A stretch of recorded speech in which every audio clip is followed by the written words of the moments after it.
Hello, my name is Tony Beers, and this is Movie Reads. And just like the movies, we play out our last scene.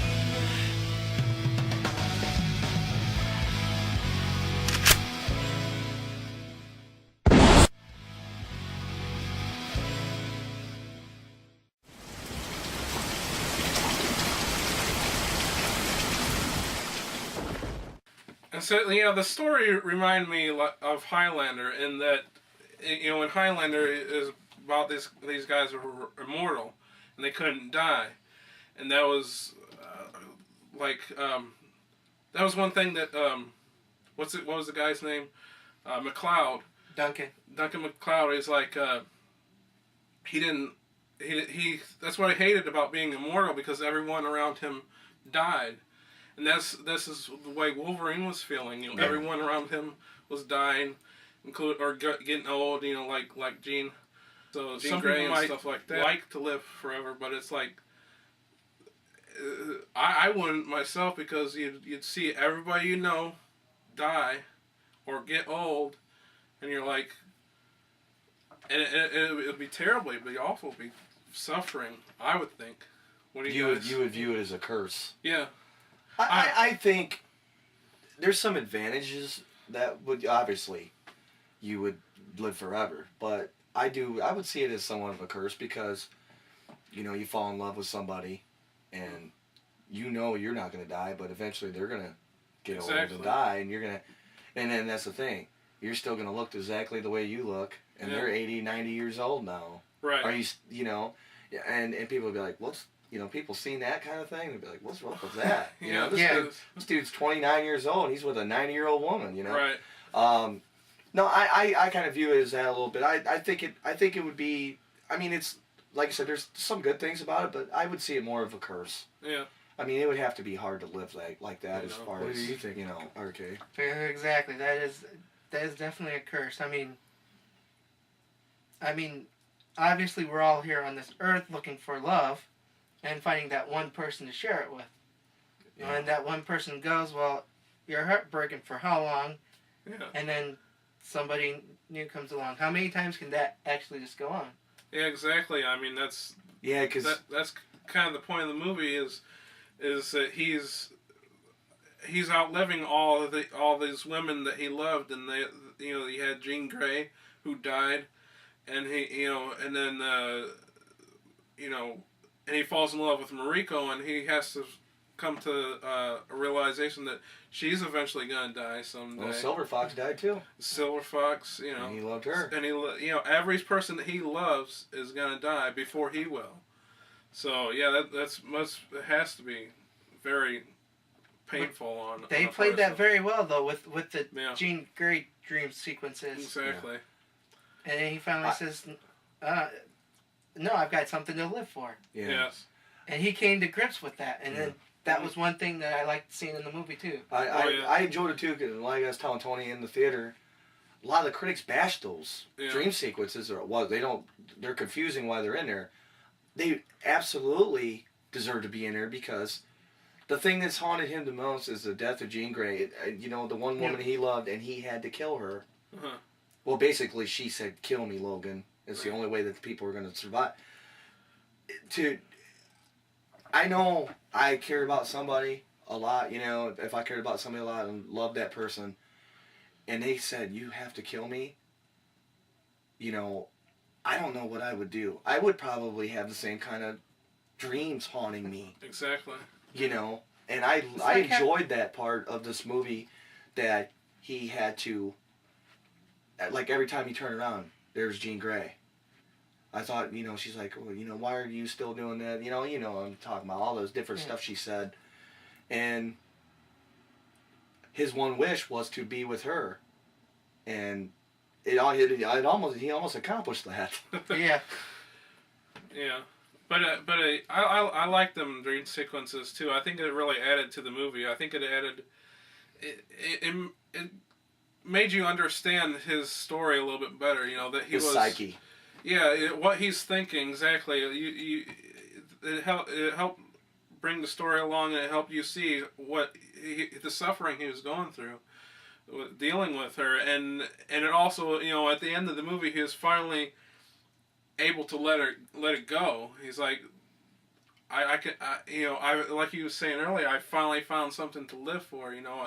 He was the whole time throughout the movie. He was just like, I don't want to live because I can't live without her. Yeah.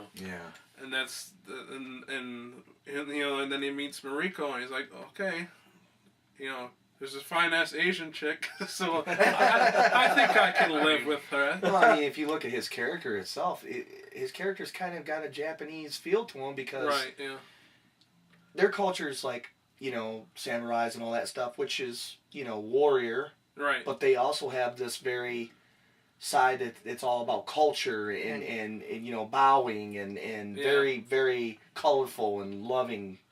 It's kind of weird how they merge the two together. Yeah. And Wolverine, in my opinion, is kind of like that character in a way. Yeah, that's what he's got that Silverine. God, we just came up with a new word. All right. He has that samurai instinct, but at the same time, he's trying to find peace within himself. And he's very protective. Right. Like, he protected her. Right. That's what he was doing. I mean, and they said this a lot of times throughout the movie. They used that word Ronin, or I believe. Yeah, Ronin. The masterless samurai, and that's what he was, and that's why he connects with this culture, because that's exactly what he is. But however, I'm going to disagree with you guys about the Jean Grey sequences. I thought there was one or two too many. Yeah, I could see that. I could agree with you. There was at least one I can remember that was unnecessary. But the rest of them were perfect, I thought.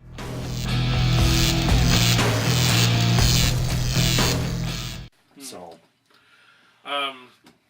Okay, well, let's go on.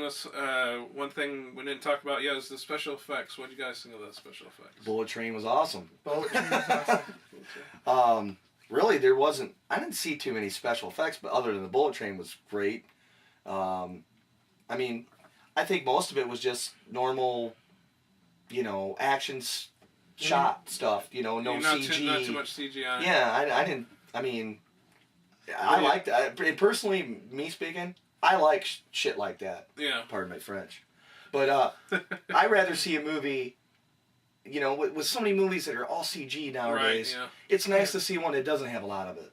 Yeah. I mean, that's my opinion. I mean, you guys can agree or disagree, but... No, I agree with that.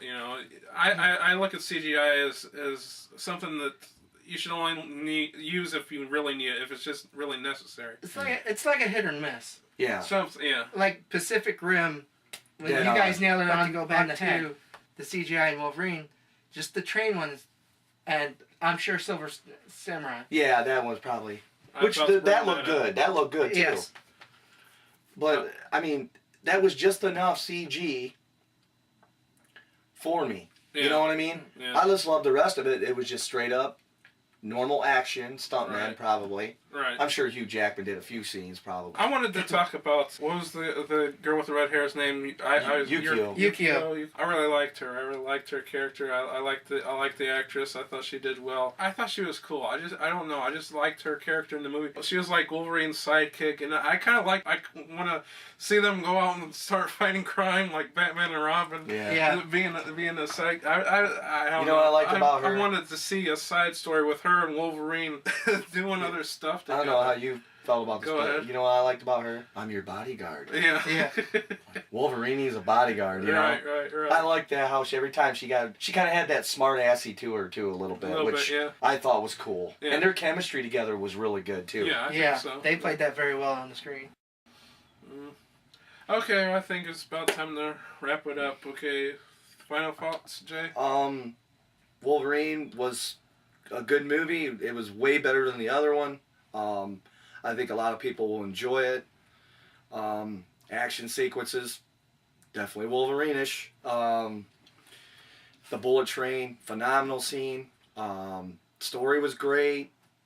No, I can't say enough about that. And like I said, this to me was the most I felt Hugh Jackman as the character of Wolverine. I think this movie itself put him as Wolverine. This is the one he was spot on, dead on with it. That being said, like I said, I know Tony loves to do the grading system. I'm going to give this movie, I'm going to give it a B+. Okay? I would say it was an A, but there was some, issues, I think. It's a very enjoyable movie. It's a good one to go watch with your kids or whatever, especially kids that like X-Men and all that. I want to give it. I was gonna give it an A, but I started thinking about it a little bit, and there were some issues I didn't hit, like the bar thing was kind of a little iffy, and then the one dream sequence I had a problem with. I thought it was unnecessary. There was a few unnecessary things in there. So that being said, I gave it a B+.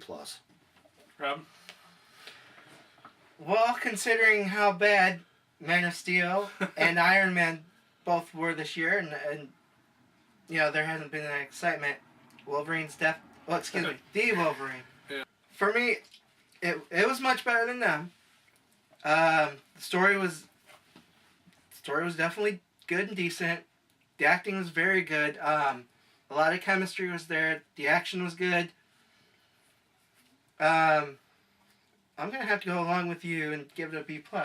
I mean, and we didn't really get to talk about it, but it's setting up for next year's X-Men movie. Yes. Stay after the credits a little bit. Oh man, gave me it. As Tony, my hair stood up on my arms. I want to spoil it. I know we all do, but there's just something. I can't talk about it. Just stay after the credits. Yes. Like I said, I showed Tony, and my hair was standing up on my arms. I was like, "Oh my god!" I mean, it was awesome. This one is much better than X-Men Origins Wolverine. Yes. This one's definitely eventually gonna be in my collection.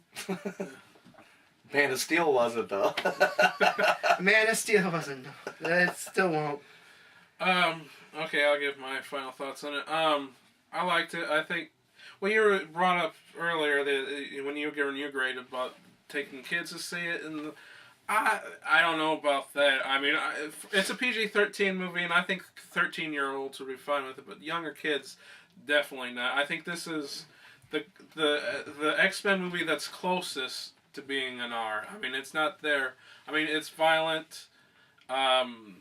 Wolverine cusses a couple times. There really wasn't no really need for the F-bomb in the movie for PG-13. No. And like I said, I really liked the action. I really liked, especially Yuriko. Is that her? Yukio. I want to see another movie with those two out fighting crime. I don't know. That'll probably be the next one. I doubt it, but because I'd like to see it though. They're gonna keep making Wolverine movies. You know they will. Yeah, as long as that's Hugh Jackman's bread and butter there. That's why he's gonna go for as long as he can. The actress that played Yukio just a model. That's what we were looking up. And this was like her first movie, I guess. Yeah, and she did a good job. She did a real good job, yeah. And like you're saying with special effects, it didn't have too much CGI. Oh, I wanted to mention, speaking of special effects, the 3D. It wasn't. This is not a very good 3D in my opinion. You couldn't even tell most of the time. Yeah, most of the time I didn't even notice it. I mean, I thought like when it was snowing, you didn't even see the snow like in front of your face or. Not that much. There wasn't that much. I mean, some of the 3D. Wasn't there? Was there any 3D on the train? Well, like a few things. Yeah. I don't really. There was nothing memorable for me in the 3D on this movie. No, you can see it in 2D. It's not gonna make a difference. I mean, I'm not big on 3D anyway. So, I think I will give it a solid B. Okay. Not a B plus or B minus. I think it's right there in the middle for a good B. I mean, because I did have problems with it. It wasn't the greatest movie I've seen this summer. That's still Pacific Rim. Pacific Rim by far has been the best movie this summer. But it was really good. I recommend it. And this is Jay. I'm Jason Case. Yep. This is Robin. RK said, y'all know. And I'm Tony Beers. And I'll see you next time. We'll see you later. Toxic Pop has a new Facebook page. Like it to see pictures and keep informed about our upcoming events and videos. A link is in the description. Go to www.facebook.com/toxicpop1.